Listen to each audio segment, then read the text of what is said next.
Hello everyone, welcome back to my channel Prakruthi Madesh vlogs. Friends, ಇವತ್ತು ವರಮಹಾಲಕ್ಷ್ಮಿ ಹಬ್ಬ ಹತ್ರ ಬರ್ತಿದೆ. ಅದರಿಂದ ನಾನಿವತ್ತು ಡಬಲ್ ಸೈಡ್ ಲೇಯರಲ್ಲಿ ಸೀರೆನ ಹೇಗೆ ಉಡಿಸೋದು ಅಂತ ಈ ವಿಡಿಯೋನಲ್ಲಿ ತೋರಿಸಿದ್ದೀನಿ. ಈ ವಿಡಿಯೋ ಇಷ್ಟ ಆದರೆ ಲೈಕ್ ಮಾಡಿ, ಶೇರ್ ಮಾಡಿ, ಕಮೆಂಟ್ ಮಾಡಿ ಅಂತ ಕೇಳ್ಕೊತ ವಿಡಿಯೋನ ಸ್ಟಾರ್ಟ್ ಮಾಡೋಣ ಬನ್ನಿ. ನೋಡಿ, ಮೊದಲಿಗೆ ನಾವಿಲ್ಲಿ ಯಾವುದು ಸೀರೆನ ತೊಗೊಂಡಿರ್ತೀವೋ ಅದನ್ನು ಮೊದಲಿಂದನೂ ಪೂರ್ತಿ ಮುಕ್ಕಾಲು ಭಾಗದ ಸೀರೆಯಷ್ಟನ್ನು ಈ ರೀತಿ ನೆರಿಗೆ ಇಡ್ತಾ ಹೋಗಬೇಕು. ಯಾರಾದರೂ ಹೆಲ್ಪ್ಗಿದ್ದರೆ ಅವರ ಹೆಲ್ಪಿನ ಮೂಲಕ ನೀವು ಈ ಥರ ನೆರಿಗೆನ ಮಾಡ್ಕೊಬೋದು. ಇಲ್ಲಪ್ಪ ಯಾರೂ ಇಲ್ಲ, ಒಬ್ಬರೇ ಉಡಿಸ್ತಿದ್ದೀವಿ ಅಂದರೆ ಹೀಗೆ ಸ್ವಲ್ಪ ಸ್ವಲ್ಪನ ಹಿಡಿದು ಕ್ಲಿಪ್ ಹಾಕ್ಕೊಂಡು ಈ ರೀತಿ ಪೂರ್ತಿ ಸೀರೆನ ಮಾಡ್ಕೊಳ್ಳಿ. ಇಲ್ಲಿ ಅದಾದಮೇಲೆ ಒಂದೂವರೆ ಮಾರ್ನಷ್ಟು ಸೀರೆನ ಈ ರೀತಿ ಮಡಿಸ್ಕೊಂಡು ಅದನ್ನು ಕೂಡ ಅಷ್ಟೇ ಹೇಗೆ ನಾವು ಸೆರಗನ್ನ ಪಿನ್ ಮಾಡ್ಕೊತೀವಿ ಅದೇ ರೀತಿ ಪಿನ್ ಮಾಡಿ ಇಟ್ಕೊಬೇಕು. ಇದಿಷ್ಟು ಮಾಡ್ಕೊಂಬಿಟ್ರೆ ದೇವರಿಗೆ ಸೀರೆ ಉಡ್ಸೋದಕ್ಕೆ ತುಂಬ ಈಸಿ ಆಗುತ್ತೆ. ವಿತಿನ್ 5 to 10 ಮಿನಿಟ್ಸಲ್ಲಿ ನೀವು ಸೀರೆನ ಉಡಿಸ್ಬಿಡ್ಬೋದು. ಫಸ್ಟ್ ಈ ರೀತಿ ರೆಡಿ ಮಾಡಿ ಇಟ್ಕೊಬೇಕಾಗತ್ತೆ. ನೋಡಿ, ಈ ರೀತಿ ರೆಡಿ ಮಾಡಿ ಈಗ ಲಕ್ಷ್ಮಿ ಕೂರಿಸೋದಕ್ಕೆ ಮೊದಲು ತಟ್ಟೆ ಅಥವಾ ಬಾಳೆ ಎಲೆ, ನಿಮ್ಮ ಮನೆಯಲ್ಲಿ ನೀವೇನು ಯೂಸ್ ಮಾಡ್ತೀರಾ ಅದು, ಅದರ ಮೇಲೆ ಮೊದಲು ಒಂದು ಬಿಂದಿಗೆ ಮೇಲೆ ಒಂದು ಚೊಂಬನ್ನ ಇಡಬೇಕು. ಈ ಥರ ಇಟ್ಟಾಗ ನಿಮಗೆ ಲಕ್ಷ್ಮೀದು ಸ್ಟ್ರಕ್ಚರ್ ನೀಟಾಗಿ ಕಾಣುತ್ತೆ. ದೇವ್ರಿಗೆ ಸೀರೆ ಉಡಿಸ್ದಾಗಲೂ ಅಷ್ಟೇ ಹೊಟ್ಟೆ ದಪ್ಪ ಕಾಣಿಸೋದು ಅದೆಲ್ಲ ಏನೂ ಆಗೋದಿಲ್ಲ, ನೀಟಾಗಿ ಕಾಣುತ್ತೆ. ಮತ್ತು ನಾನಿಲ್ಲಿ 2 ಕಂಬಿನ ಕಟ್ಕೊಂಡಿದ್ದೀನಿ, ನೋಡ್ತಾ ಇರ್ಬೋದು. ಅದು ನಿಮಗೆ ಕೈಗಳು ಹಾಕೋದಕ್ಕೆ ಮತ್ತು ಸೀರೆ ಉಡ್ಸೋದಕ್ಕೂ ಕೂಡ ಎರಡಕ್ಕೂ ಕೂಡ ಹೆಲ್ಪ್ ಆಗುತ್ತೆ. ಈಗ ನಾವು ಆಲ್ರೆಡಿ ಪಿನ್ ಮಾಡಿ ಇಟ್ಕೊಂಡಿದ್ವಿ ಅಲ್ವಾ, ಕ್ಲಿಪ್ ಹಾಕಿ, ಅದನ್ನು ಈ ರೀತಿ ಹಿಂಭಾಗದಿಂದ ಮುಂಭಾಗಕ್ಕೆ ತೊಗೊಂಡು ಬರಬೇಕು. ಸೀರೆನ ತೊಗೊಂಡು ಬಂದು ಒಂದು ಕೆಳಗಡೆ ಸ್ವಲ್ಪ, ಇನ್ನೊಂದು ಭಾಗನ ಸ್ವಲ್ಪ ಮೇಲಕ್ಕೆ ಆಗೋ ಹಾಗೆ ಸೈಜ್ನ ನೋಡಿಕೊಂಡು ಇಲ್ಲಿ ನೀವು ಸೀರೆನ ಎಲ್ಲ ನೀಟಾಗಿ ರೆಡಿ ಮಾಡ್ಕೊಬೇಕಾಗುತ್ತೆ. ನೋಡಿ, ನಾನು ರೆಡಿ ಮಾಡ್ಕೊತಾ ಇದ್ದೀನಲ್ಲ ಹಾಗೆ. ಈಗ ನೋಡಿ, ನಾನು ಒಂದು ಲೇಯರ್ನ ಕೆಳಗಡೆ ಮಾಡ್ಕೊಂಡಿದ್ದೀನಿ, ಒಂದು ಲೇಯರ್ನ ಮೇಲ್ಗಡೆ ಮಾಡಿಕೊಂಡು ಚೌರ್ಗೆಯ ಕಂಠಕ್ಕೆ ಕರೆಕ್ಟಾಗಿ ನೋಡ್ಕೊಳ್ಳಿ. ಇಲ್ಲಿ ಚೌರ್ಗೆಯ ಕಂಠಕ್ಕೆ ನೀವು ಇಲ್ಲಿ ಒಂದು ಪಿನ್ನನ್ನು ಹಾಕ್ಕೊಂಡು ಅದನ್ನು ನೀಟಾಗಿ ಸೆಕ್ಯೂರ್ ಮಾಡ್ಕೋಬೇಕು.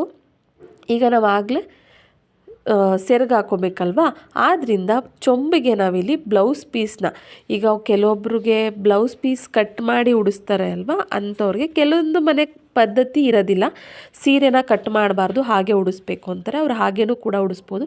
ಇಲ್ಲ ಬ್ಲೌಸ್ ಪೀಸ್ ಹಾಕಿ ಉಡಿಸ್ತೀವಿ ಅನ್ನೋರು ಈ ರೀತಿ ಬ್ಲೌಸ್ ಪೀಸ್ನ ಹಾಕಿ, ನಾವು ಆಲ್ರೆಡಿ ರೆಡಿ ಮಾಡಿ ಇಟ್ಕೊಂಡಿದ್ವಿ ಸೆರಗು ಭಾಗನ, ಅದನ್ನು ನಾವು ಹೇಗೆ ಸೆರಗು ತೊಗೊಂಡಿದ್ವಿ ನೋಡಿ ಅದೇ ಥರ ಹಾಕೋದು. ಸೆರಗನ್ನ ಹಾಕಬೇಕಾದ್ರೆ ಫಸ್ಟು ಒಂದು ಸತಿ ನೀಟಾಗಿ ಈ ರೀತಿ ಬಾರ್ಡರ್ನೆಲ್ಲ ಸರಿ ಮಾಡಿಕೊಂಡು ಹಿಂದಕ್ಕೆ ತೊಗೊಂಡು ಅದನ್ನು ಮತ್ತೆ ವಿ ಆಕಾರದಲ್ಲಿ ಮುಂದಕ್ಕೆ ತೊಗೊಂಡು ಬನ್ನಿ.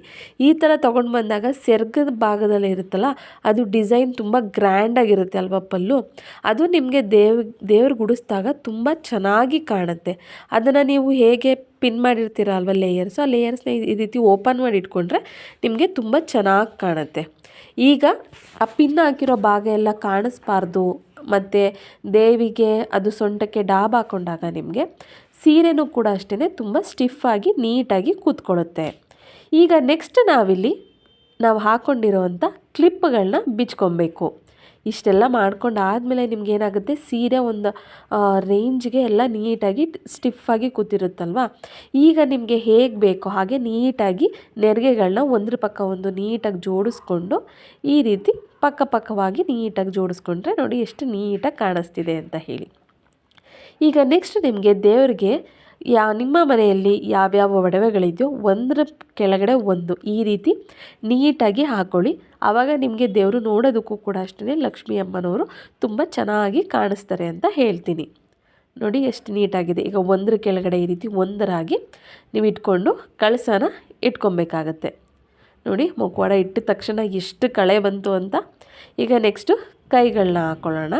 ನೋಡಿ, ನಾನು ಆಗಲೇ ಹಾಕಿದ್ದೆ ಅಲ್ವ, ಅದಕ್ಕೆ ಜಸ್ಟ್ ಈ ರೀತಿ ಕೈಗಳನ್ನ ಜಸ್ಟ್ ಹಾಕ್ಕೊಂಡ್ರೆ ಸಾಕಾಗುತ್ತೆ.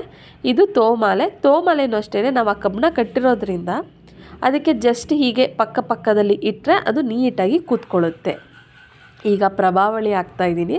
ಇದಂತೂ ತುಂಬ ಲುಕ್ ಕೊಡುತ್ತೆ ಅಲ್ವಾ ಅಮ್ಮನವ್ರಿಗೆ. ಈಗ ನೀವು ಇಷ್ಟಾನುಸಾರ ಹೂಗಳನ್ನ ಹಾಕ್ಕೊಬೋದು. ಕೊನೆಯಲ್ಲಿ ಒಂದು ಸತಿ ನಿಮಗೆ ಬೇಕು ಅಂತಂದರೆ ನೆರಿಗೆಗಳನ್ನೆಲ್ಲ ಜೋಡಿಸ್ಕೊಂಡು ರೆಡಿ ಮಾಡಿಕೊಂಡು ಅಮ್ಮನವ್ರಿಗೆ ಈ ರೀತಿ ಜಡೆನ ಹಾಕ್ಬಿಟ್ರೆ ನೋಡಿ ಡಬಲ್ ಸೈಡೆಡ್ ನೆರಿಗೆ ಮೇಲೆ ನೆರಿಗೆ ಎಷ್ಟು ಚೆನ್ನಾಗಿ ಕಾಣಿಸ್ತಿದೆ ಅಂತ ಹೇಳಿ. ಈ ವಿಡಿಯೋ ನಿಮ್ಗೆ ಇಷ್ಟ ಆಗಿದೆ ಅಂತ ಅನ್ಕೊತಾ ಇದ್ದೀನಿ. ಈ ವಿಡಿಯೋ ಇಷ್ಟ ಆದರೆ ಪ್ಲೀಸ್ ಲೈಕ್ ಮಾಡಿ, ಶೇರ್ ಮಾಡಿ, ಕಮೆಂಟ್ ಮಾಡಿ ಅಂತ ಕೇಳ್ಕೊತ ಇನ್ನು ವಿಧವಾಗಿ ಸೀರೆಗಳನ್ನ ಹೇಗೆ ಉಡಿಸೋದು ಅಂತ ಮುಂದಿನ ವಿಡಿಯೋಗಳಲ್ಲಿ ತಿಳಿಸ್ಕೊಡ್ತೀನಿ. ನನ್ನ ಚಾನಲ್ನ ಸಬ್ಸ್ಕ್ರೈಬ್ ಮಾಡ್ಕೊಳ್ಳಿ. ಆಗ ನಾನು ಯಾವುದೇ ವಿಡಿಯೋನ ಮೊದಲು ಹಾಕಿದ್ರು ನಿಮಗೆ ನೋಟಿಫಿಕೇಷನ್ ಬರುತ್ತೆ. ಆಗ ನಾನು ಯಾವುದೇ ವಿಡಿಯೋ ಹಾಕಿದ್ರು ನೀವು ಆ ವಿಡಿಯೋನ ಫಸ್ಟ್ ನೋಡ್ಬೋದು ಅಂತ ಹೇಳ್ತಾ ಈ ವ್ಲಾಗ್ನ ಇಲ್ಲಿಗೆ ಎಂಡ್ ಮಾಡ್ತಾಯಿದ್ದೀನಿ. Thank you for watching.